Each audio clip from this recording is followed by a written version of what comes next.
On va arriver à celui qui, à mon avis, est un des pôles forts de l'école de New York de cette époque, c'est William Klein. Il quitte l'Amérique très tôt pour aller à Paris étudier avec Fernand Léger. Il revient en 1954 à New York, muni d'un Leica, alors qu'il n'a jamais photographié, pour prendre cette série de photos étonnantes. Regardez, vous avez ici symbolisé d'abord la violence américaine. C'est une photo qui est devenue l'icône de cette espèce de fascination de l'arme chez les adolescents. Il utilise un 35 mm et très souvent le 35 mm éloigne les sujets. Et lui, pour les rapprocher, il se colle contre eux. Si bien que dans plusieurs images, vous avez l'impression que le sujet est collé contre l'objectif.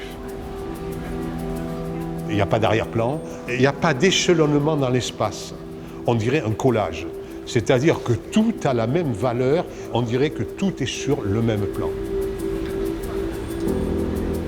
I fell in love with Bill's style.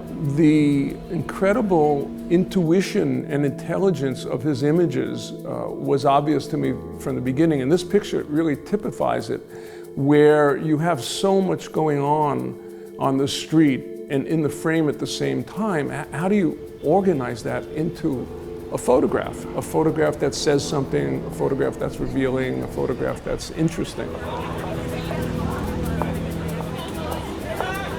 Là, vous avez un premier plan totalement flou et un arrière-plan qui, lui, est net, alors que très souvent, c'est l'inverse. Le premier plan est être net et l'arrière-plan flou, c'est l'antiphotographie complète. Vous avez chez William Klein cette vision de New York qui a donné à la photographie de rue américaine son vrai visage.